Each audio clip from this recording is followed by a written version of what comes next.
Autant je parle très souvent de mes enfants parce que ça fait partie de moi et je trouve que j'ai un rôle d'exemplarité et que c'est sain de parler de ses enfants parce que une nuit où ils n'ont pas dormi ou des difficultés avec des enfants, c'est vraiment quelque chose qui influe sur votre énergie le lendemain et voire pendant des jours ou des semaines.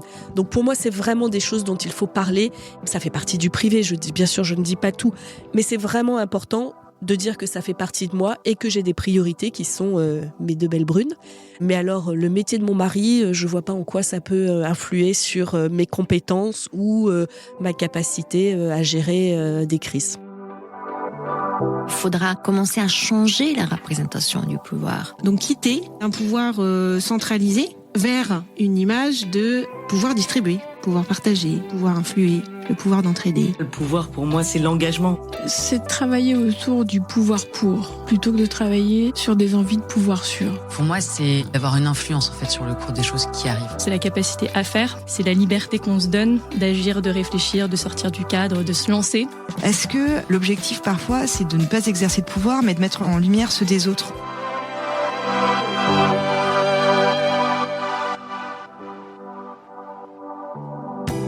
Alors bonjour Delphine. Bonjour Nelly. Ingénieure de formation, vous avez démarré en production chez ST Microélectronique pour ensuite évoluer au sein de Naval Group avant d'entrer chez Engie, dont vous êtes aujourd'hui DGA de la filiale Home Service depuis 2020, au board depuis 2022 en Roumanie et présidente de Manpower depuis 2023. La question de la place des femmes est un sujet auquel vous êtes sensibilisée très tôt, de par votre formation d'ingénieur d'abord, puis par le fait d'avoir 2 filles, mais surtout parce que vous avez été témoin plusieurs fois d'injustice et que vous aimeriez que cela change. Après avoir été au sein de réseaux de femmes dans les entreprises, vous favorisez aujourd'hui les réseaux mixtes, tels que Women for CEO, et vous intervenez dans les lycées pour faire bouger les choses au plus tôt. Je suis donc ravie de vous recevoir, et pour démarrer, j'aimerais connaître votre vision du mot pouvoir. Ma vision du mot pouvoir. Alors, le pouvoir a évolué. On parle plus d'autoritarisme, de contrôle, ça c'est ce qu'on pourrait dire démodé. Pour moi, le pouvoir aujourd'hui, le pouvoir moderne, je ne vais pas dire le pouvoir au féminin, je vais dire le pouvoir moderne, c'est la capacité à embarquer les collaborateurs, à fédérer les équipes autour d'un objectif commun, vers l'atteinte d'une performance durable. Avoir du pouvoir, c'est aussi avoir des responsabilités. La responsabilité de décider, la responsabilité de créer un environnement, une culture d'entreprise collaborative, inclusive. On dit moins pouvoir, maintenant il y a des petites connotations péjoratives autour de pouvoir. Si on parle de leadership, je dirais que le leadership c'est aussi savoir écouter, être empathique, être résilient face à tous les défis. Mon mantra est de dire que de chaque contrainte il faut faire une opportunité, que de chaque pépin il faut faire une pépite et j'essaie de l'appliquer dans ma vie professionnelle et dans ma vie personnelle. Donc aujourd'hui vous êtes DGA, votre premier poste de direction c'était directrice des opérations si je ne me trompe pas. C'était en 2015 ? Alors j'ai eu plusieurs postes. J'ai rejoint pour la première fois un CODIR en 2012. Je dis CODIR, c'est-à-dire que c'était une équipe de direction où étaient représentées chaque fonction, la DRH, le directeur financier, le directeur des projets, etc., etc. Donc ça, c'était mon premier CODIR. Effectivement, nous n'étions que 2 femmes. C'était dans une entreprise, dans une filiale d'ingénierie. Donc tout s'explique quand on a un côté rationnel. Rien n'étonne et on est capable d'expliquer rationnellement chaque situation. Et donc, nous étions que 2 femmes, la directrice des ressources humaines et moi-même, qui je pilotais à ce moment-là toute l'équipe du contrôle de gestion, la communication et les moyens généraux. Alors, communication, moyens généraux, que ce soit une femme en termes de pourcentage, je ne sais pas combien on est, mais on est plutôt au-dessus des 50. Contrôle de gestion un peu moins quand même, parce que du coup vous aviez le poste de DAF ou pas du tout ? C'est ça, c'était l'équivalent du DAF, je gérais le PNL de l'entité, c'était exactement l'équivalent du DAF. Pour ce qui était la communication, juste pour l'anecdote, effectivement on avait rattaché ça à mon poste parce que j'étais une femme. Ah carrément ? Oui. Ah c'est super intéressant ça. Parce que parfois c'est rattaché à la direction commerciale, mais là non du coup. Non, là c'était de la communication interne, tout ce qui correspondait à l'accompagnement du directeur dans sa communication auprès de ses équipes, les réseaux internes de cadres, enfin tous les événements qu'il pouvait y avoir au sein de l'entreprise. Donc ça c'était toute la com interne, la newsletter du directeur. Et puis il y avait la com externe qui était pour le coup liée aux activités de l'entité, qui était la construction de réseaux de gaz, de gros tuyaux qui traversaient plusieurs villages. Et donc, il y avait toute une communication externe liée à l'acceptabilité des projets au long de cette autoroute du gaz, si vous voulez, que l'on conduisait avec des enquêtes publiques à mener auprès des riverains, des collectivités. Et effectivement, j'avais déjà eu de la com dans mes précédentes expériences et donc, comme j'étais une femme, j'ai récupéré ce job avec plaisir. C'est vrai que c'est assez hallucinant parce que la com n'a rien à voir avec la DAF, à part pour la com institutionnelle. Ça pourrait pour les conseils d'administration, mais je crois que j'ai rarement vu, voire jamais vu une com rattachée à la DAF. C'est soit RH, soit commercial en général. Parfois, c'est divisé en deux. Ok, mais on veut la présenter comme ça ? C'est à peu près ça, oui. Mais ça m'allait, je voulais un poste. Moi, j'adore manager des équipes pluridisciplinaires. Au contraire, trouver des synergies. Donc, j'étais hyper contente d'approfondir mes connaissances en matière de com. Mais c'est bien passé, par contre, pour la com, parce qu'il y a quand même un sujet, c'est que normalement, quand on fait des regroupements de direction, c'est que ça a du sens. Et le fait que ce soit une femme, j'ai pas envie de dire que ça a un sens, ça a un sens sociologique. Ça s'est très bien passé parce qu'en dessous, il y avait une responsable com qui était une vraie experte de la communication. Okay. Donc moi, j'étais plus au feeling, plus sur des visions partagées de grands enjeux. Mais ça s'est très bien passé. Mais ce premier poste de direction, en tout cas au sein de Secours Dire, m'a fait prendre conscience de quelque chose sur lequel je n'avais pas mis de mots, que j'ai appelé par la suite du sexisme paternaliste. Okay. Donc je vous le disais, c'était un milieu d'ingénierie, d'ingénieurs, de construction de projets, d'autoroutes du gaz. Et souvent, les réflexions, lorsque l'on regardait certains recrutements clés, quelle personne mettre à quel poste clé, on pouvait avoir des réflexions de la part des membres du CODIR qui étaient ah mais non, on va pas l'envoyer quand même sur ce poste au Mexique, elle vient de se marier, ou alors ah c'est bizarre qu'elle candidate à ce poste, pourtant il y a de l'astreinte. En fait, en voulant trop bien faire, en voulant ce que j'appelle être paternaliste, mais il se posait des questions à la place des femmes et finalement il leur bloquait des possibilités en voulant les protéger. Mais peut-être qu'elles n'avaient pas envie d'être protégées. Et peut-être qu'elles avaient très bien étudié la question avec dans le cas de son nouveau mari, ils avaient envie d'une expérience au Mexique. Ou dans le cas de l'astreinte, elles pouvaient avoir une solution, un backup pour gérer les soirées d'astreinte ou autres. Ça, c'est de l'organisation personnelle. Évidemment, c'est un point que l'on peut aborder au bout du 3e ou du 4e entretien pour s'assurer que tout le monde a bien compris les enjeux, mais c'est sûrement pas au moment de la candidature qu'il faut bloquer une candidature pour ces sujets-là. Parce que du coup, vous parlez de ça dans le cadre de revues des talents, c'est ça ? Dans le cadre des revues des talents, ou voilà, exactement, tout à fait. Alors c'est intéressant parce qu'on parle de protection. Moi, j'y vois aussi le fait qu'eux, à leur place de leur mari, ils n'aimeraient pas suivre leur femme. Mais bon, après, c'est mon avis personnel. C'est possible aussi, et on le voit, hein, on a de plus en plus, les jeunes générations, ou même ma génération, en fait, les deux travaillent, et c'est beaucoup plus difficile de faire une mobilité. Il y a plein d'entreprises qui demandent des mobilités à l'international tous les 3 ans, mais maintenant, avec l'épouse qui travaille, c'est beaucoup plus compliqué pour monsieur de pouvoir avoir cette mobilité. Donc, c'est vrai que le schéma change. Oui, parce que moi, je l'ai vu en sens inverse. Moi, j'ai une amie qui a un métier qui l'oblige à rester dans sa région et son conjoint, on lui a posé la question, du coup, par rapport à son évolution. Mais c'est vrai que on la pose tard dans le processus. Alors, pour les femmes, il est souvent préalable au processus. Préalable au processus où moi, je fais attention, je ferai attention dans mes prochains entretiens, mais en tout cas, moi, je suis sûre qu'à chaque entretien d'embauche ou de mobilité au sein de mon entreprise, de mon groupe, à chaque entretien, on m'a demandé ce que faisait mon mari. Comme si c'était un élément intéressant de savoir quel était le job de mon mari. Autant je parle très souvent de mes enfants parce que ça fait partie de moi et je trouve que j'ai un rôle d'exemplarité et que c'est sain de parler de ses enfants parce que une nuit où ils n'ont pas dormi ou des difficultés avec des enfants, c'est vraiment quelque chose qui influe sur votre énergie le lendemain et voire pendant des jours ou des semaines. Donc pour moi, c'est vraiment des choses dont il faut parler. Ça fait partie du privé, bien sûr, je ne dis pas tout, mais c'est vraiment important de dire que ça fait partie de moi et que j'ai des priorités qui sont mes 2 belles brunes. Mais alors, le métier de mon mari, je vois pas en quoi ça peut influer sur mes compétences ou ma capacité à gérer des crises. Ou votre salaire, moi j'ai entendu des gens qui disaient comme votre mari gagne bien, vous n'avez pas besoin de gagner plus, vous n'avez pas besoin de cette augmentation. Alors je l'ai entendu, effectivement, celui-là. J'ai aussi entendu l'inverse. Oh lui, le pauvre, il a divorcé, sa femme l'a plumé, quand même, il a besoin d'argent. Énorme. Oui, enfin on a tous besoin d'argent, donc vu comme ça, c'est pas un argument son divorce. Voilà, mais c'est vrai que quand on fait la répartition des augmentations et qu'on revoit les copies qu'ont rendues les managers et que voilà autour d'un CODIR il peut y avoir ce genre de réflexion, c'est toujours assez déroutant.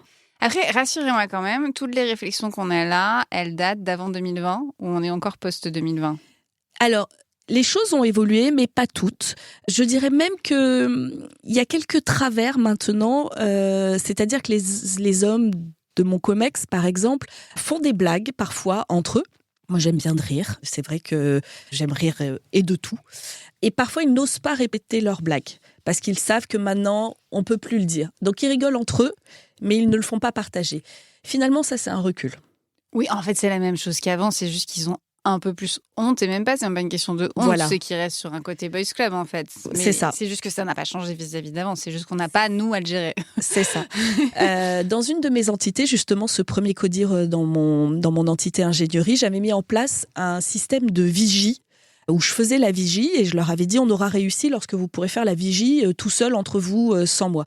Et donc ce système de vigie consistait à leur mettre des cartons jaunes et bien sûr des cartons rouges quand ils avaient des propos un peu trop paternalistes ou un peu trop sexistes ou un peu trop borderline. Et ça a marché ? Ça a marché. Je pense qu'il y a des prises ça a amené des prises de conscience sur certains sujets, oui. Et ça s'est fait en souriant ou ça s'est fait en grinçant des dents ? Non, ça s'est fait en souriant. Ok. Non, mais parce que ça pourrait après se faire en grinçant des dents selon le contexte. Souvent, j'ai vu mes collègues, mes pairs évoluer avec l'arrivée de leurs filles sur le marché du travail ou dans le monde du stage ou voilà, dans le monde du travail. Donc souvent, il y a une prise de conscience qui se fait à ce moment-là. C'est vrai que de leur dire que finalement, on est la fille d'un papa, qu'on est la sœur de quelqu'un ou la femme de quelqu'un et de leur remettre ça dans leur propre situation, dans leur propre contexte, ça peut leur faire prendre conscience de certains biais. Moi, je me pose la question maintenant, est-ce que les hommes osent dire aux autres hommes ? Parce que, en fait, c'est là où on en est aujourd'hui. Je trouve que c'est un peu le challenge du post-2020. Avant 2020, ça l'a Exactement, arrêté. c'est en fait que chacun ose s'indigner. Bah oui. Avant, tout le monde trouvait ça normal, drôle ou pas drôle, peu importe, mais tout le monde trouvait ça normal. Les femmes s'adaptaient et ça faisait partie, vous avez voulu travailler dans l'industrie, ça fait partie des règles du jeu. Vous devez vous adapter à ce genre de situation, de contexte. Ok, moi je ne me suis jamais insurgée, je me suis jamais révoltée, je me suis adaptée, j'ai appris à plus ou moins bien le gérer avec les années. Mais maintenant, je pense qu'on s'en indigne et il faut aussi que les hommes s'en indignent et que ce soit les hommes les premiers choqués et que finalement c'est comme ça qu'on arrivera à faire bouger les choses quand ce sera déplacé pour tout le monde, qu'on sera tous à égalité sur ces sujets-là. Ça commence doucement. Mais Très bon, doucement. Très, très, très doucement, hein, vraiment sur la pointe des pieds. Et on a vu aussi la chose inverse qui a été dénoncée là, par Emma Clit, justement, cette semaine, qui disait qu'elle en a ras-le-bol de voir les hommes prendre position sur le féminisme Oui. et se faire applaudir par tout le monde, dont Oui. des femmes, alors que concrètement, ils veulent des travaux faits par des femmes depuis plus de 30 ans, que bien sûr, ils ne les citent pas, voire depuis plus de 60 ans. Mm. Et ils sont devenus les nouveaux pro-femmes, ça Ouais. s'appelle. Mm. Donc ça vous parle. Ouais, ça me parle. Donc voilà, il y a l'effet inverse qui est pas fou non plus. Donc messieurs, si vous nous écoutez, soyez féministes, mais surtout, citez vos sources et laissez-nous un peu la place. Alors, vous êtes aujourd'hui donc membre de réseaux plutôt mixtes, parce que comme Oui. vous le dites justement, vous dites que c'est bien que les C'est hommes prennent... ensemble qu'on changera les choses. Exactement. Je citais Women for CEO, dont je mettrai le lien dans le podcast. Vous avez par contre longtemps été dans des réseaux de femmes au début. Mm. Qu'est-ce que vous en avez pensé et qu'est-ce que vous en pensez aujourd'hui d'ailleurs ? Alors, j'ai découvert les réseaux féminins d'entreprise, les réseaux professionnels, en rentrant dans le groupe GDF Suez NJ en 2008-2010. C'était vraiment le début. C'était super, j'ai trouvé ça super pour accompagner les femmes, surtout leur dire qu'elles ne sont pas seules, qu'il y a tout un tas de choses qui ne leur arrivent pas à elles, personnellement, mais qui arrivent aux femmes en entreprise. Et donc, ça aide aussi à déculpabiliser et à se dire qu'on n'est pas le problème. Le problème est peut-être en face. Après, ces réseaux ont évolué. Au début, ils étaient réservés à l'élite ou à quelques happy few. Puis après, ils se sont démocratisés. Moi, je me souviens avoir animé un réseau où on allait... Enfin, c'était toutes les femmes de l'entreprise. Et notamment, on avait beaucoup aidé les fonctions d'assistante. Parce que souvent, l'assistante d'une équipe était dans une équipe et ne faisait bien son job. Et donc, le manager n'avait pas envie qu'elle change d'équipe et qu'elle évolue. Donc, il ne lui ouvrait pas de possibilités, ne lui ouvrait pas de portes et ne lui parlait pas des possibles évolutions.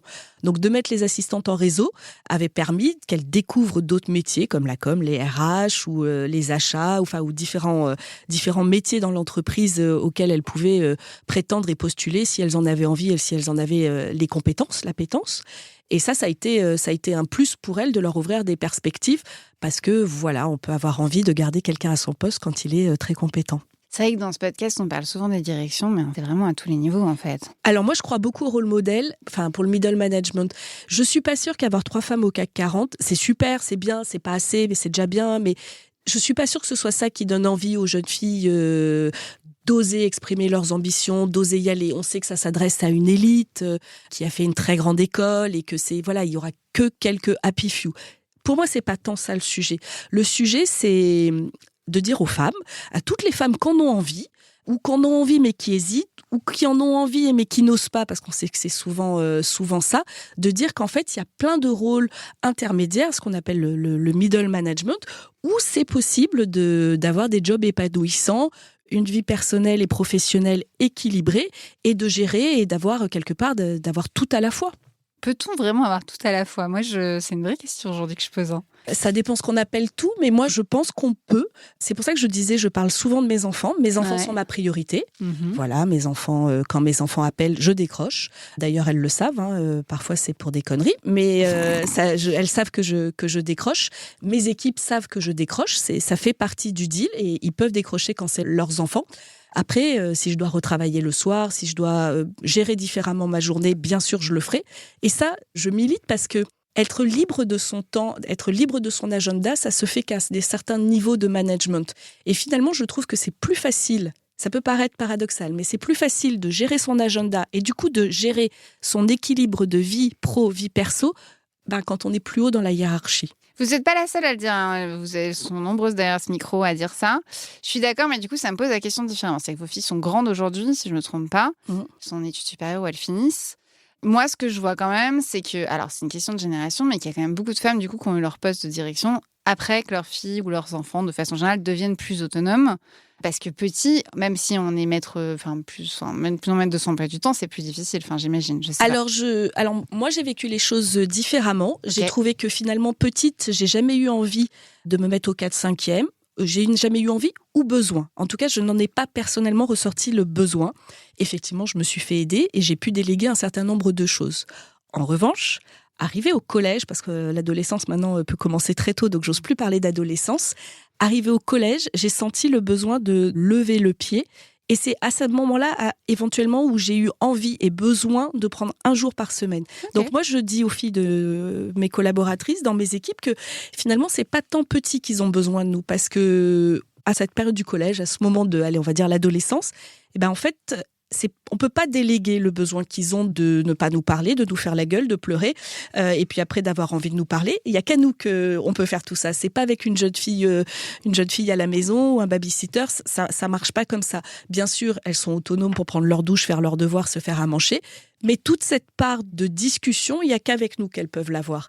Et donc, avec mon mari, on s'est organisé pendant le collège pour qu'il y en ait que chacun de nous, donc ça faisait 2 soirs par semaine, on rentre tôt pour pouvoir être là entre 18h30 et 19h, ce qui est relativement tôt avec les trajets à Paris, pour pouvoir être présent. Ça ne voulait pas dire qu'elles avaient fini leurs devoirs et qu'elles nous parlaient, mais on faisait acte de présence pour, au moment où elles seraient disposées à nous parler, nous soyons là. D'accord, c'est un accord que vous avez fait avec votre mari en plus. Avec mon mari. Moi, on dit souvent que derrière chaque homme brillant, il y a une femme. Et moi, je pense aussi que derrière chaque femme, il y a quelqu'un qui l'épaule. Ça, c'est vrai. Ou alors, il y en a qui divorcent pas mal aussi, mais c'est un autre débat. Voilà. Mais vous avez raison de préciser. Ok, non, mais du coup, très bien, c'est intéressant de le voir comme ça aussi. En tout cas, c'est comme ça que vous l'avez ressenti dans votre famille. Moi, dans notre vie de famille et mes filles, j'ai eu l'impression qu'elles avaient plus besoin de ma présence tout au cours de l'adolescence et du lycée et après. Oui, puis comme on voit aujourd'hui avec tout ce qui est harcèlement en plus au collège, lycée, sans parler des réseaux sociaux, c'est déjà pas une période facile avant. Ça s'est pas amélioré. Ok. Non, mais très bien. Et alors, pour revenir à ce que vous disiez sur l'âge des dirigeantes, au contraire, moi, j'approche de la 50aine et j'ai l'impression qu'au contraire, il y a une date de péremption. Autant on est pour les quotas de femmes, mais je vois beaucoup de nominations de femmes jeunes. Et au contraire, j'ai l'impression que maintenant, elles sont nommées avec des enfants en bas âge. Et voilà. Ce que précédemment, dans ma génération, il y a quelques années, on voyait plutôt des femmes être nommées après avoir eu leurs enfants. C'est vraiment quelque chose, je trouve, que les femmes, en tout cas dans l'industrie, les nominations rajeunissent. Ça pose une question pour les femmes seniors. Est-ce qu'ils vont mettre des quotas pour les femmes seniors et les femmes seniors ? Oui, vous avez raison. C'est vrai que je citais l'exemple de personnes qui ont eu après 50 ans, mais c'est vrai que c'était une autre génération. J'en discutais notamment avec Sandrine Lilienfeld, qui était DG de Camaïeu, qui disait qu'en effet, maintenant, on ne cherche que des quarantenaires dans les DG. Exactement, moins de 40, ouais. Exactement. Donc c'est une nouvelle tendance qui, d'une certaine façon, va pousser à l'évolution de la parentalité en entreprise. Ça, c'est plutôt pas plus mal, que ce soit pour les hommes ou les femmes. Je parle vraiment de parentalité. Et en même temps, en effet, je comprends votre point qui pose question pour la seniorité, de façon générale, d'autant que la retraite est repoussée. Donc, Il reste 15 ans. On avait un peu parlé, quand on avait débriefé, de salaire, parce que vous parlez, du coup, il y a les discriminations blagues, discrimination à la montée en direction, parce que vous étiez que 2 femmes à l'époque et vous avez eu la com, mais aussi la question des salaires, qui est quand même assez prégnante dans les écarts aujourd'hui. Alors moi, j'en ai pris conscience assez tardivement. Déjà, j'ai changé assez régulièrement de job et d'entreprise, donc j'ai eu des opportunités d'être augmentée et je m'estimais être une privilégiée. Donc je me suis rarement intéressée de près à ma rémunération. Et en arrivant à ce poste de DGA actuel, là, dans mon COMEX, j'ai eu accès, bien sûr, à l'ensemble des rémunérations de mon entité. On est une entité de 5500 personnes. Mais j'ai aussi eu à regarder l'indice EGAPRO, l'indice d'égalité professionnelle, donc ces différents critères. Et donc, j'ai eu accès à la liste des 10 plus hautes REM de l'entreprise. Et donc, quand en arrivant dans cette entreprise, je me suis rendu compte qu'en tant que numéro 2, j'étais la 10e REM de l'entreprise. Et donc, la limite de ce tableau pour avoir le point qui compte dans cet indice EGAPRO, effectivement, j'ai pris conscience de l'écart qu'il pouvait y avoir. Je le dis aussi parce qu'avant, on me disait « Ah non, mais t'es jeune, t'as le temps, etc. etc. » Et maintenant, en fait, avec ces jeunes femmes qui sont nommées très tôt, avec mon âge qui avance et j'approche de 50 ans, je me dis « Mais finalement, quand est-ce que c'est mon tour ?» Donc effectivement, j'ai remonté ce point de... Je ne trouvais pas qu'il se soit très juste que je sois la 10e REM en tant que numéro 2. L'année suivante, le DAF était parti, certains gros salaires étaient partis, donc on m'a dit « Ah non, mais lui, il est parti à la retraite, non, mais lui, il a évolué, lui, ci, lui, là. » Donc mécaniquement, je remontais dans ce tableau. Certes, j'étais encore augmentée, mais néanmoins, j'étais pas encore au salaire des années précédentes des personnes qui étaient parties. Et il m'a fallu du temps pour oser parler argent, pour comprendre que oui, j'étais une privilégiée et j'avais un bon salaire, c'était pas le sujet si on le prenait seul comme ça. Mais le salaire, c'est à la fois la reconnaissance de ma contribution, de ma valeur ajoutée. Qu'est-ce que j'apportais à l'entreprise? Et donc, il fallait que l'équilibre soit juste entre ma contribution et ma rétribution, ma rémunération. Il fallait que ce soit faire. Et puis, c'était aussi ma valeur vue par les futurs employeurs. Si mon manager, mon employeur actuel pouvait me payer ce tarif-là pour ce poste-là, c'est que je valais ça. Et donc, s'il ne me payait pas plus, c'est que je ne valais pas plus. Et donc, j'ai pris conscience, en fait, qu'il fallait que je me batte à la fois pour moi, pour valoriser mon engagement, mon implication, ma contribution, ma valeur ajoutée, mais à la fois pour mon futur employeur, pour qu'il voie que j'avais une vraie valeur. Comment vous expliquez que, enfin c'est très bête, mais vous vous apercevez que vous êtes 10e. Vous le dites, je suis numéro 2 et je suis 10e. Moi, je dis, la réaction en face, c'est « Je suis désolée, on est passé à côté de quelque chose, on rétablit ça. » C'est bête, hein, mais... Non, mais je plaisante, mais ça, dans l'absolu, ça devrait, naturellement. Mais qu'est-ce qui fait qu'on prend autant de temps? On dit c'est pas grave, attendez un peu. On dit attends, on peut pas rattraper toute ta carrière, mais attends, vous avez pas exactement la même trajectoire, mais lui il est plus vieux. Ah oui, mais lui il est plus jeune. Ah oui, non, mais lui il est plus jeune, mais il est DAF. Oui, mais moi aussi je l'ai été. Ah oui, mais voilà. Là il y a le côté rationnel qui dit bon, ok, je vais attendre. Et puis à un certain moment j'ai eu un déclic et je me suis dit non, c'est maintenant, il faut parler d'argent. Alors j'ai eu la chance de faire un coaching. C'est ce coaching qui m'a débloqué et qui m'a finalement déniaisé. J'ai osé parler d'argent et non, ce n'est pas sale. J'ai été tellement dégourdie par ce coaching qu'après je demandais le salaire de toutes les personnes que je croisais et pas dans mon entité puisque ceux-là j'avais déjà leur salaire. Donc les gars étaient un peu déboussolés, alors ils n'osaient pas trop dire. Donc j'ai eu une super cartographie de tous les salaires autour de moi. Mais en fait, c'était la première question que je posais en me disant et toi tu gagnes combien? Et en France on a une espèce de tabou autour de ça. Et je suis hyper contente là pour la loi qui arrive en 2026-2027 sur la transparence des rémunérations. Loi européenne. La loi européenne. On nous présente ça comme un projet RH, mais oui, c'est un projet RH bien sûr, mais ça va être une grosse difficulté, enfin en tout cas une grosse évolution pour tous les managers de devoir être transparents, d'expliquer aux personnes qui font le même poste ou en tout cas qui sont dans les mêmes équipes pourquoi il y a ces écarts et pourquoi ils augmentent un tel et comme ça. Et alors ça, je pense que ça va être un accélérateur des gap pro salariales. Alors, ça vient de l'Espagne. Et en effet, en Espagne, ils sont passés de 20 à 10%, je crois, d'écart. C'est pas les chiffres exacts, mais je suis sûre. C'est énorme. Donc, ça vient d'Espagne. Après, moi, la question que je me pose quand même, c'est que, on verra, hein, mais en France, le salaire du CIO aujourd'hui est transparent. Oui. Et ce qu'ils se sont rendus compte, c'est qu'avec la transparence du salaire du CIO, il n'a jamais autant augmenté. Parce que du coup, tout le monde tout le monde a accès au salaire d'à côté. Et donc, on arrive à des écarts de salaire entre le SMIC finalement et le salaire du CIO qui est absolument énorme. Donc, on va voir ce que ça va faire au niveau des directions. C'est comme les rôles modèles. Je pense que notre combat n'est pas le salaire du président du CA ou du CEO. C'est au contraire l'équité sur la ligne managériale et sur le middle management. Oui, vous avez raison là-dessus. Et puis, le jour où ça va être transparent, ça va faire un choc. Alors, j'espère que les hommes vont se rendre compte aussi. Mais en tout cas, ça va faire un choc parce que je pense sincèrement que les écarts sont énormes. Vous l'avez vu de toute façon. Moi, je me pose la question. Alors, vous avez utilisé le mot déniaiser, donc je vais reprendre ce terme-là. Vous avez dit au moment où vous avez été déniaisé, qu'est-ce que vous avez fait ? Vous êtes allé taper du poing sur la table, du coup ? Oui, je suis allée, oui, tout à fait. Je suis allée revendiquer une augmentation et j'ai toujours été bien augmentée, mais j'ai leur expliqué que c'était pas suffisant et qu'effectivement les NAO ne peuvent pas permettre de rattraper des écarts de salaire. Donc tout à fait, oui, j'ai eu une prime. J'ai eu une augmentation supérieure à celle qu'on m'avait initialement donnée. J'ai eu une prime, oui, ça suffit pas encore à remonter, mais petit à petit. Vous n'êtes quand même pas arrivé au numéro 2, mais vous avez... OK, donc comme quoi taper du poing sur la table, c'est important. Pas encore assez suffisant apparemment, mais en tout cas, ça marche. Vous êtes investi dans les lycées, notamment pour que les filles, les garçons aussi, j'imagine, aillent faire des maths ou des sciences en tout cas. Qu'est-ce que vous avez aperçu comme évolution ? Parce que ça fait un moment que vous le faites. Je ne sais pas si vous l'avez fait avant que les maths soient obligatoires et pas obligatoires, puis obligatoires. Est-ce que ça a changé 3 fois du coup ? Avec les 2 bacs, oui. Effectivement, précédemment, j'intervenais essentiellement sur des classes de filles. Maintenant, j'essaie de demander, je préfère que les classes soient mixtes parce que je pense que, voilà, comme je vous disais, c'est vraiment ensemble qu'on y arrivera. Les femmes doivent prendre conscience de leurs biais et doivent s'indigner quand elles voient des injustices, mais les hommes, les garçons doivent aussi les voir et comprendre en quoi ils y contribuent. Donc c'est vraiment ensemble qu'on y arrivera.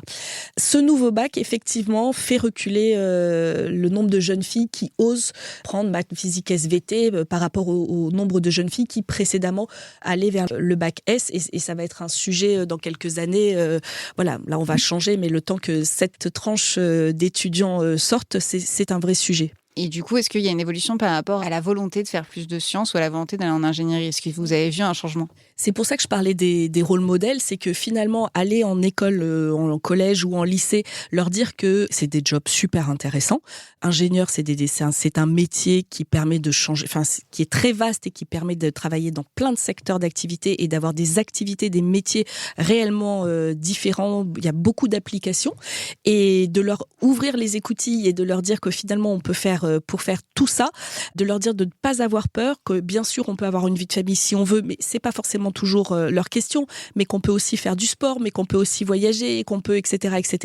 C'est important de leur dire d'oser, de pas avoir peur, et si elles en ont envie, qu'elles y arriveront. Moi, la question que je me pose, c'est est-ce qu'elles connaissent ? J'ai posé la question plus largement parce que là, on parle des filles, mais même tout ce qui est par exemple école de commerce ou ingénieur, c'est aussi une question de classe sociale. Oui. Notamment juste par rapport aux maths, même moi, j'ai eu une directrice d'école de commerce derrière ce micro qui me disait que depuis qu'ils avaient supprimé les maths, c'était une cata et c'était l'école de commerce qui avait dû compenser pour que les filles puissent passer les concours. Donc de toute façon, ça reste un problème. Et tout ça pour revenir au fait que c'est d'abord une classe sociale. Moi, j'ai quelqu'un qui a aujourd'hui mon âge et qui m'a dit si j'avais su ce que c'était qu'ingénieur, j'aurais fait ça.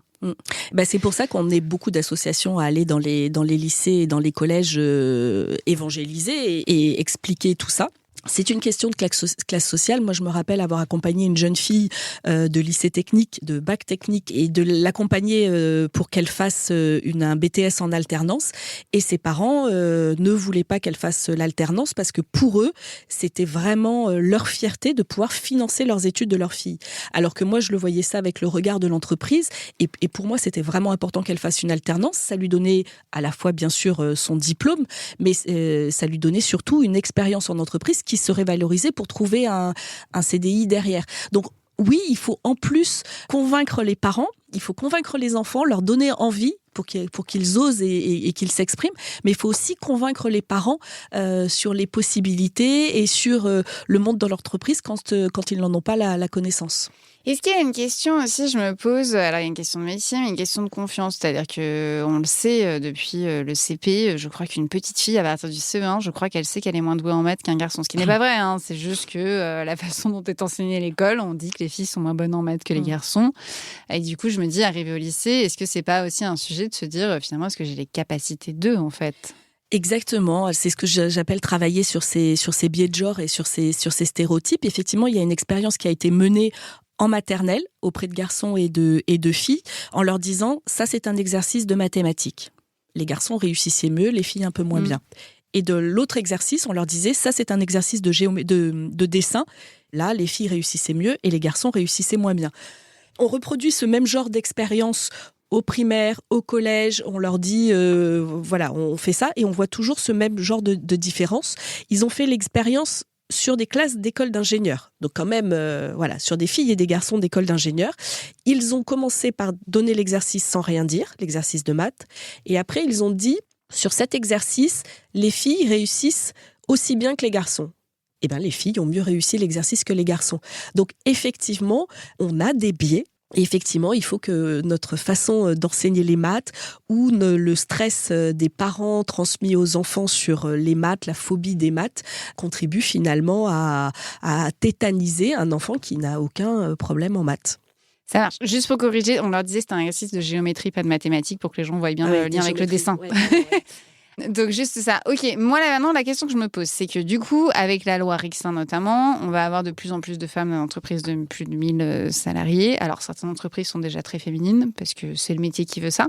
D'autres entreprises, notamment le monde de l'ingénieur, pas du tout. Qu'est-ce que ça change, que j'imagine que vous avez commencé chez Engie à avoir de plus en plus de femmes, puisqu'on parle de 2026, donc c'est demain. Qu'est-ce que ça change concrètement dans l'entreprise, dans la culture d'entreprise, d'avoir finalement un meilleur ratio femmes-hommes ? Alors, c'est pas si simple pour l'entreprise. Effectivement, chez Engie, il y a un programme qui s'appelle 50-50 pour avoir, d'ici 2030, 50% de femmes managers. Ce qui prépare Rixin, mais aussi le vivier et globalement une politique de mixité. Les hommes le vivent pas forcément bien, donc il faut accompagner ça. Si je prends l'exemple, si vous croisez un collaborateur Engie, un manager Engie, souvent il vous dira qu'il n'y en a plus que pour les femmes. On sent quand même un sentiment de frustration.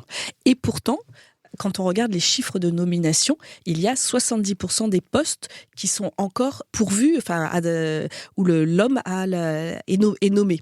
Donc c'est une légende urbaine pour l'instant. Et 30% pour les femmes. C'est une légende urbaine en interne. En revanche, si les compétences ne sont pas disponibles en interne, effectivement, à l'externe, les RH vont essayer de favoriser un recrutement féminin pour justement entrer plus de femmes dans ce vivier. Ok.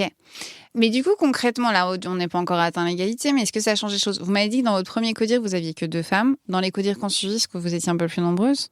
Pas forcément, middle management. Et aujourd'hui, ça se passe comment pour votre Comex ? Il n'y a que la DAF et moi. Oh, vous êtes toujours au même... Ah, pas la DRH, du coup, pour une fois. Non, la DRH est un homme, mais... Ok, donc on est quand même sur des ratios... Après, dans le monde de l'ingénierie, c'est assez classique. Hein. Enfin, je veux dire, je le précise pour les auditoristes, c'est pas un monde où il y a beaucoup de femmes à la direction aujourd'hui, mais aussi parce qu'il y a moins de femmes. Je crois que vous êtes 30% de diplômés d'école d'ingénieur. Encore aujourd'hui, je crois que c'est 30% le chiffre. Oui, mais dans les RH, les équipes sont plutôt féminines, donc voilà, on pourrait avoir des DRH femmes. Concrètement, la question que je me pose, du coup, vous avez évolué dans votre management et en termes de directrice dans un monde d'hommes.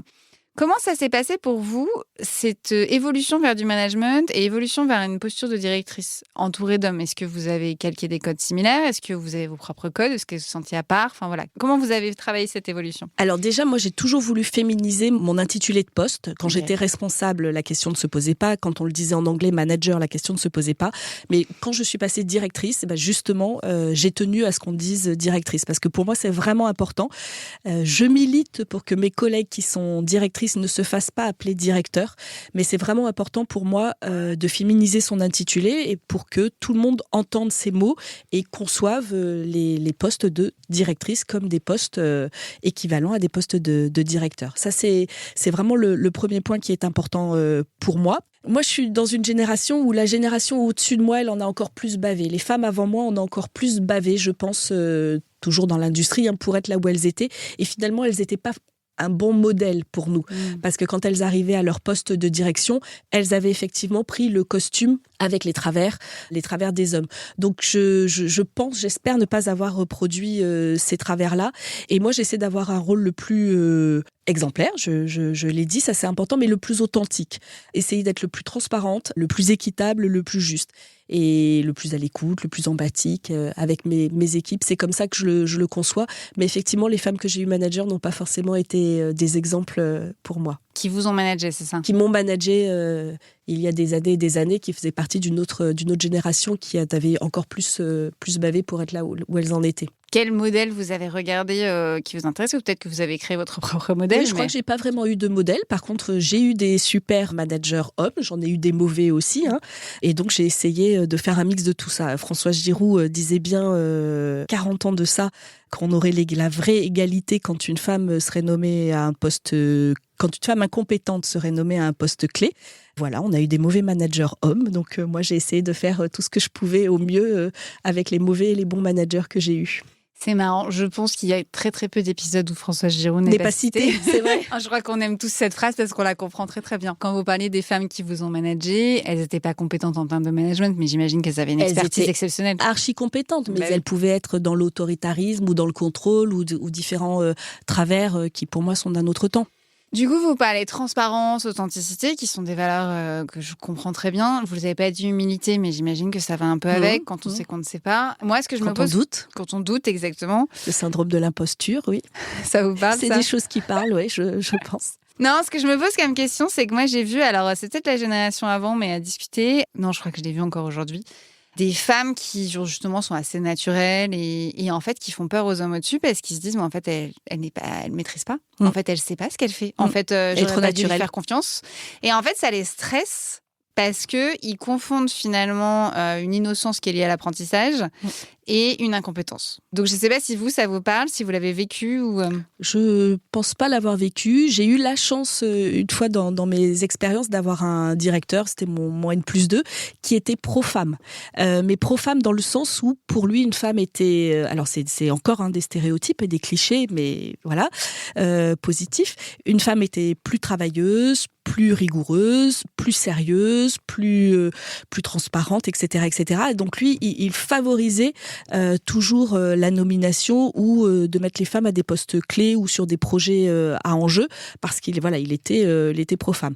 Ça reste quand même encore un stéréotype positif, mais un stéréotype. Oui, j'allais vous dire. Moi, je le vois pas comme quelque chose de très positif en vrai. Alors, ça fait avancer la cause. Ça fait avancer. Ok, mais en même temps, ça donne l'opportunité de montrer qu'on peut, mais c'est encore, je le dis, un stéréotype et un biais de genre. Oui. Bah oui, ça pose d'autres stéréotypes, parce que c'était quoi le stéréotype qu'il avait derrière sa volonté de nommer des femmes?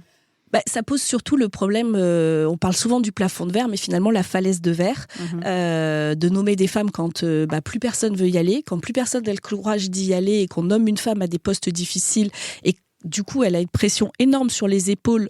Non seulement elle a le job, mais en plus elle a la responsabilité de réussir ou pas. Et quelque part, on a l'impression qu'elle porte toute la cause des femmes comme quand on nomme une femme Premier ministre ou autre. Et voilà, la falaise de verre, c'est se dire elle a pas réussi.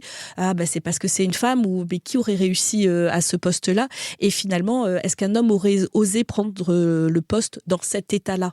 Moi, ce que je trouve le plus dur avec la falaise de verre, je vous avoue, c'est qu'en général, quand les femmes arrivent à les grimper, parce que c'est pas forcément évident, et que tout va bien, hop là, elles sont sorties. Ça, c'est ce qui me fait encore le plus mal, parce que je suis d'accord avec vous. Malheureusement, beaucoup de femmes sont nommées sur des falaises de verre. Donc, pour ceux qui ne savent pas, la falaise de verre, c'est le système où, en fait, quand on est dans une posture très, très difficile pour l'entreprise, là, en l'occurrence, mais ça pourrait être pour le pays ou peu importe, en fait, en général, aucun homme n'en veut. Parce que c'est trop risqué, parce qu'il joue son rôle, en fait. Ils comprennent l'impact sur leur carrière. Exactement. Et les femmes, alors je ne vais pas dire qu'on est plus naïves, mais je pense qu'on a une certaine innocence sur ce sujet, parce que certaines femmes prennent ces postes-là sans se rendre compte de tout ce qui va derrière aussi. Moi, je dirais qu'il y a du courage. Il y a et l'envie de tenter et le challenge de se dire je le fais pour l'entreprise. Moi, je trouve qu'il y a les deux. Je suis d'accord avec vous. Je trouve qu'il y a un courage énorme. Et puis, je pense qu'il y a une réelle envie. C'est-à-dire qu'aussi, pour beaucoup de femmes, c'est une réelle opportunité qu'on ne lui donne pas ailleurs, en fait. Donc, il y a à la fois du courage et de l'envie. Et en même temps, moi, j'en ai rencontré qui ont pris conscience de cette falaise quand elles étaient dedans. Parce que l'autre réalité aussi, c'est que les hommes ne le font pas parce qu'ils font partie du boys club qui va bien pour connaître les informations qui font qu'ils n'iraient pas. Les femmes qui sont nommées, en fait, elles n'ont pas les informations. Encore le réseau. Donc, c'est pas qu'une question d'innocence ou de naïveté, c'est que parfois, juste, elles n'ont pas les informations. Vrai, vous avez raison. Quand elles sont nommées, eh ben, elles sont, OK, je vais faire avec. Donc, il y a ça aussi, je pense. Malheureusement, ce qui va avec le boys club, ça vous parle apparemment. Vous en pensez quoi, cette logique de boys club, de sororité aussi, puisque vous dites que vous êtes surtout pour du mix aujourd'hui, et il y a de plus en plus, et c'est très bien. Mais j'imagine que dans le monde dans lequel vous avez évolué, du boys club, il y en a eu. Alors, il y en a eu, mais du coup, j'essaie de développer une certaine sororité. Je milite pour que les femmes entre elles ne disent pas de mal l'une de l'autre. Par exemple, moi, j'ai pris l'engagement de ne jamais critiquer une femme en public. On a déjà suffisamment de personnes qui se permettent de dire des choses et donc c'est mon engagement envers moi-même.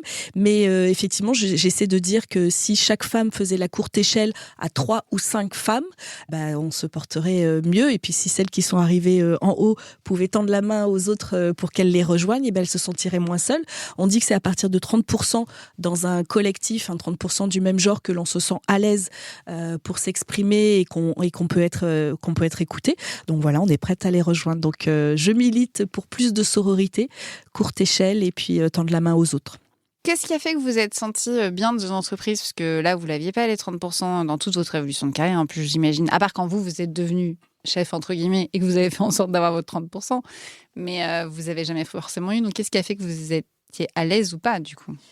Parce que je fais partie de cette génération qui a dû s'adapter et qui ne s'indignait pas. On ne voyait pas où était le problème et donc on faisait avec. Donc moi je trouve que c'est que de mieux en mieux et c'est plutôt mes filles maintenant qui me font comprendre qu'il y a des tas de choses que j'ai vécues sans m'indigner.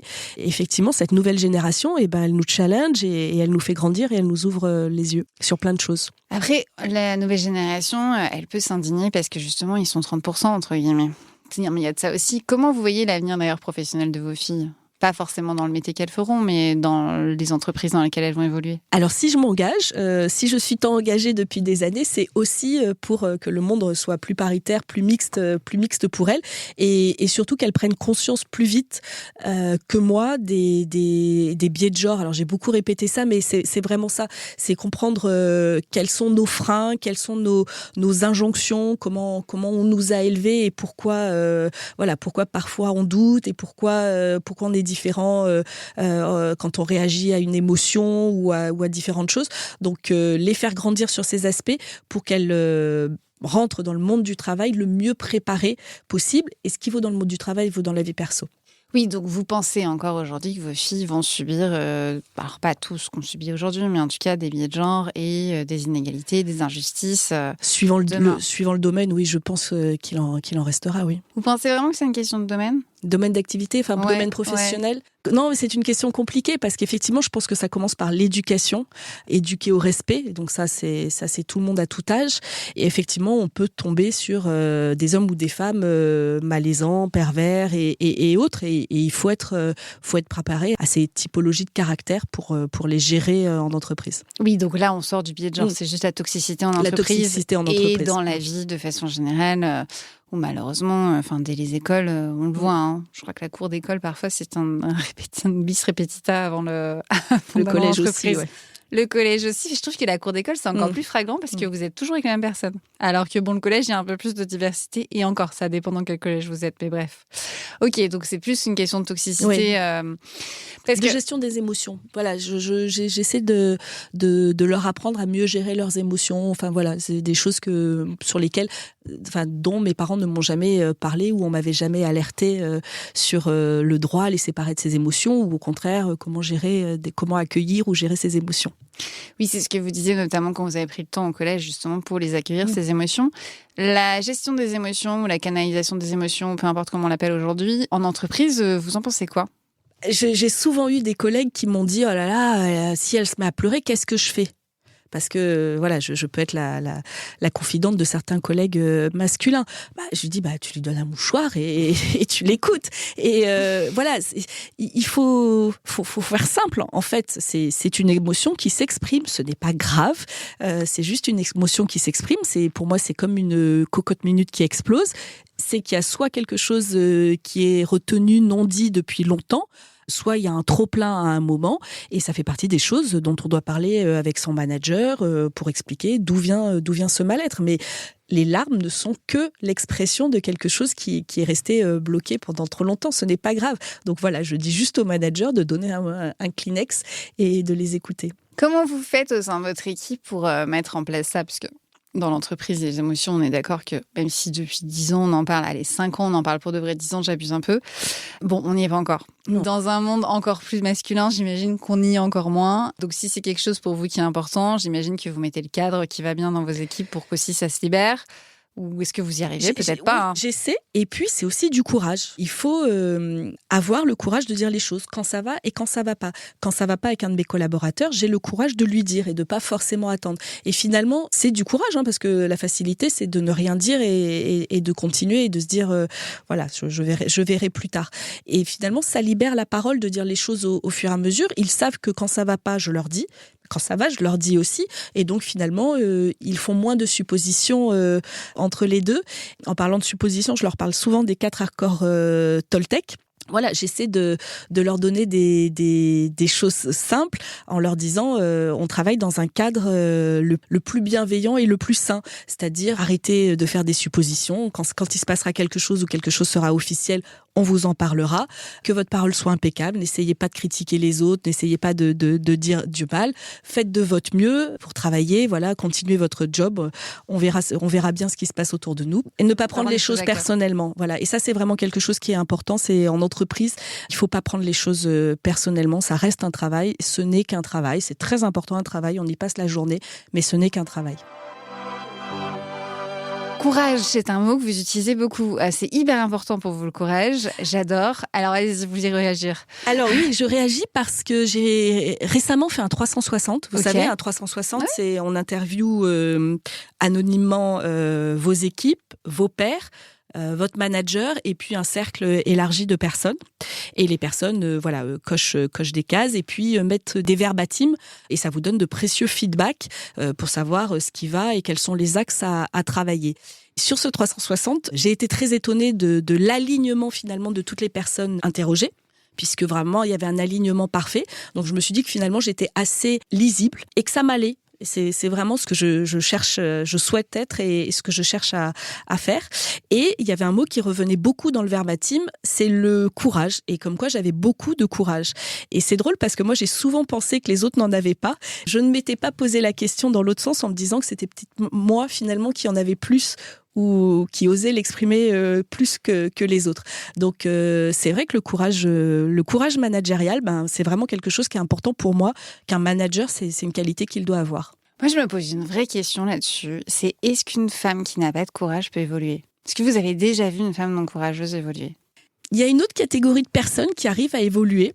Okay. C'est les personnes qui ne doutent jamais. Alors, je ne sais pas si elles ont du courage ou pas, mais les personnes qui ne doutent jamais, qui ne se remettent jamais en question, arrivent à évoluer et ça m'a toujours étonnée parce que c'est vrai que moi j'ai toujours un fond de syndrome de l'imposture et de questionnement sur ma légitimité, mais les personnes qui ne doutent pas évoluent en général bien. Oui, alors ça en général, alors vous allez me dire si j'ai raison ou pas, ce sont des personnes qui reprennent les codes virils du management. En général, on a tous les codes virils du management qui sont le charisme, l'autoritarisme, le côté descendant.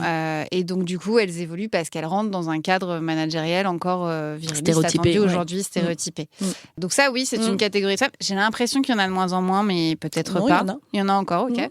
Donc ça, c'est une catégorie, mais qu'on retrouve chez les hommes aussi. C'est-à-dire que les hommes qui ont toutes ces postures-là évolueront 2 fois plus vite parce que malheureusement, en tout cas, je me permets de dire que c'est malheureux, ce sont encore les codes attendus. Maintenant, chez les hommes, moi, j'ai vu tout type de personnes évoluer. Il y en a, c'est parce que c'est des bons gestionnaires de projet. Il y en a, c'est parce qu'ils s'entendent bien avec un tel. Il y en a, c'est parce que ça les arrange qu'ils soient placés à tel endroit. Et chez les femmes, c'est vrai que, alors, quand arrivé à des postes de direction, je parle vraiment pas forcément le top management, j'ai peut-être 2 catégories. Donc, la première que vous me dites, où j'ai finalement peu d'invités, j'avoue, mais la première qui existe. Et la deuxième, qui est du coup extrêmement courageuse. Et j'avoue, j'en vois pas forcément d'autres, mais peut-être que... Mais c'est pour ça que je posais la question. Je serai vigilante, c'est intéressant. je pose la question parce que c'est vrai. Alors, peut-être que c'est parce que c'est typologie des femmes que j'interviewe aussi, mais moi, même dans les personnes avec qui je travaille, je me rends compte qu'il y a un courage que finalement, soit leurs confrères n'ont pas, soit leurs managers n'ont pas, parfois elles sont justement positionnées parce qu'elles ont ce courage-là de dire des choses que d'autres ne peuvent pas. Ça vaut pas, apparemment.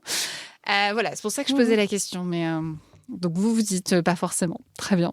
Du coup, vous adhérez avec le fait que vous avez du courage, j'imagine. Des managers qui n'ont pas de courage ou des directeurs qui n'ont pas de courage, j'imagine que vous en avez rencontré plein. J'en ai rencontré. Qui décident pas, qui n'ont pas de courage, oui, j'en ai rencontré. Comment vous évoluez avec ces personnes-là ? Parce que j'ai l'impression que c'est presque une valeur chez vous, je peux me permettre, mais le courage. Comment vous évoluez face à des personnes qui n'ont pas de courage, que ce soit dans vos collègues ou que ce soit dans vos équipes ? Parce qu'aujourd'hui, vous êtes manager de manager, j'imagine. Mes équipes, c'est plus facile parce que je peux les accompagner. Je peux déminer avec eux la situation, avancer par étapes et les accompagner à prendre les bonnes décisions pour que ce soit eux qui les prennent par rapport à leur équipe, par rapport à leur filière, à leur fonction. Donc ça, c'est le côté facile. Par rapport à mes collègues, c'est pas toujours facile, effectivement, quand on doit conduire une transformation et que vos pairs ne sont pas alignés parce que ils stressent, parce qu'ils ont peur. On réagit pas tous pareil face aux émotions. J'utilise beaucoup la courbe du deuil, la courbe du changement, et j'essaie de situer où ils en sont de chaque étape, et ils avancent pas tous au même niveau pour essayer de les faire évoluer et les faire adhérer eux aussi. C'est finalement encore plus important et plus dur de faire adhérer ses pairs à un changement, à une transformation, que ses équipes. Parce que les équipes vous suivent, vous avez un petit côté légitime parce que vous êtes le manager, mais il faut surtout embarquer les pairs. Quand c'est vos collègues, moi j'ai vu quand même pas mal de femmes du coup prendre le courage pour les autres. Oui. Clairement dire, parce que si personne ne le disait, c'est qui tout double. C'est-à-dire qu'à la fois ça vous donne un statut énorme et à la fois ça peut vous envoyer dans un fossé, clairement. Du coup, comment vous allez vous positionner vis-à-vis de ça ? Parce que ça doit vous ronger parfois, ça doit vous démanger, j'imagine, de le dire. J'ai le souvenir d'une transformation que j'ai pilotée où on passait de 4 à 2 régions. Et donc forcément, de 4 directeurs de région, on passait à 2 directeurs de pôle. Ça s'appelait normal. Pour changer quelque chose. Effectivement, là, pour le coup, j'avais pas du tout mes pairs avec moi, puisqu'ils voyaient 2 sauter et les autres voyaient leur terrain de jeu s'agrandir. Donc c'est pas toujours évident à mener cette transformation. J'avais bien senti que ce serait compliqué, donc j'avais demandé au démarrage de la mise en œuvre une fois que le projet de transformation était terminé, d'évoluer vers un autre poste. Parfois, on peut faire le sale boulot, si on le dit comme ça, et on peut évoluer, c'est l'opportunité de changer de poste après et d'évoluer vers autre chose, pour pas que les personnes qui restent en place gardent des rancœurs. Oui, donc une espèce de négociation en mode Exactement. Je veux bien faire le sale boulot, en tout cas ce boulot qui n'est pas qui est nécessaire, mais qui n'est pas qui est compliqué humainement parlant. Mais par contre, du coup, ça veut dire qu'après j'évolue. Ouais. Mais c'est une bonne stratégie. Voilà. Et puis je dis toujours qu'il faut pas confondre le message et le messager. On est en entreprise, on n'est pas d'accord avec tout, mais en tant que manager, on doit être exemplaire et appliquer ce qui est décidé. Oui, alors vous avez raison, et en même temps, vous aviez quand même compris qu'on allait confondre le message et le messager au sein de vos équipes. C'est-à-dire que vous avez raison dans l'absolu, mais c'est-à-dire que pour bouger, vous aviez compris que c'était quand même comme ça que c'était vécu. Et en même temps, c'est humain. Enfin, je veux dire, c'est normal, et vous avez raison de vous présager. Et puis l'autre chose aussi, c'est que vous avez raison dans le sens où quelqu'un qui arrive à mener une grande transformation mérite après aussi son évolution. Ça fait partie du jeu, j'imagine. Tout à fait. C'était à une époque où vous demandiez des négociations de salaire ou pas encore ? Non, je ne sais pas à l'époque. Comment ça se passe chez Engie pour l'accompagnement justement de l'évolution managériale? Parce que j'imagine qu'un accompagnement vers la mixité à 2030, vous êtes 50-50 sur 2030, ça s'accompagne d'une évolution managériale. On parlait notamment des codes virilis tout à l'heure, enfin, c'était mon terme, mais je parlais des codes virilis. Comment ça s'accompagne justement cette évolution managériale? Engie a mis en place un programme de formation à destination, alors plutôt des viviers de talents, à la fois une formation pour les femmes, pour leur faire prendre conscience de leur biais de genre, mais aussi sur les hommes, pour qu'ils travaillent sur leurs biais, les clichés, comme on dit, qu'ils en prennent conscience, qu'ils les détectent et qu'ils arrivent à en faire part à leurs collègues pour les repérer et les arrêter petit à petit. Il y a aussi des volontés dans les shortlists. Quand il y a des postulations, on demande à ce qu'il y ait toujours une femme qui soit shortlistée. Voilà, on fait évoluer en contraignant. On fait évoluer les choses parce que peut-être que si on ne le contraignait pas, il n'y aurait peut-être pas toujours des femmes shortlistées. C'est bien pris ces formations? Alors cette formation était plutôt intéressante. Après, je vous dis, elle s'adresse à un vivier, oui, à un vivier de talent. Comment on arrivera à déployer ça dans l'ensemble de l'entreprise, c'est un autre sujet. Oui, mais déjà au vivier, parce que les viviers, c'est ceux qui vont devenir managers demain. Donc c'est l'enjeu, j'imagine. Ok, non mais c'est rare que j'entende des entreprises qui forment les hommes aussi. Donc je suis contente que ça évolue parce qu'aujourd'hui, on a surtout été sur les femmes. Moi, à titre personnel, ça m'agace. Mais du coup, je vois que vous aussi, parce que je vois vous dites oui en face. On arrive sur la fin de l'interview. Je vais vous poser la dernière question. C'est qu'est-ce qui, selon vous, doit évoluer dans la société et ou les organisations pour arriver à une égalité? Alors, pour atteindre l'égalité, je pense qu'il faut commencer par accepter cette phase transitoire d'équité. Comme on voit avec les quotas, comme on voit avec la loi Copé-Zimmermann qui a bien marché, comme on va le voir avec la loi Rixain, ou comme on le voit, comme je viens de le dire, dans les politiques RH volontaristes de shortlister des femmes. Voilà, il faut accepter cette phase d'équité. Chaque personne n'a pas les mêmes besoins, chaque personne a des besoins spécifiques, et donc il faut traiter toutes les personnes de façon juste et accepter son besoin pour qu'elle puisse accéder à toutes les opportunités et à un parcours professionnel qu'elle souhaite avec les meilleures chances de réussite. Donc pour vous, c'est l'équité le sujet en fait? Il faut commencer par l'équité, il faut l'accepter et après on pourra aller vers l'égalité. Tout à l'heure, je parlais d'éduquer par le respect. Ça me semble le b.a.-ba, je le mets le point zéro, le socle qu'il faudrait. Mais pour moi, il y a quand même un travail à faire auprès des hommes et auprès des femmes. Et c'est vrai que c'est pour ça qu'il faut former tout le monde sur les biais. Il faut que les femmes prennent conscience de leurs biais. Il faut que les femmes prennent conscience de ce plafond de verre social. Mais il faut que les hommes en prennent également conscience, qu'ils comprennent comment ils y contribuent et finalement, qu'est-ce qu'ils doivent faire ou commencer à faire ou arrêter de faire pour qu'il y ait ce plafond social, ce plafond de verre. Donc si je peux finir, je dirais liberté, équité, sororité. J'adore. Merci beaucoup. Merci Nelly. Si vous avez aimé cette interview, partagez-le autour de vous. Dites-le nous aussi en commentaire, sur les plateformes ou sur les réseaux. C'est toujours un plaisir d'avoir vos retours. Et bien sûr, pensez aux étoiles pour toujours nous donner plus de visibilité. Merci beaucoup et à bientôt.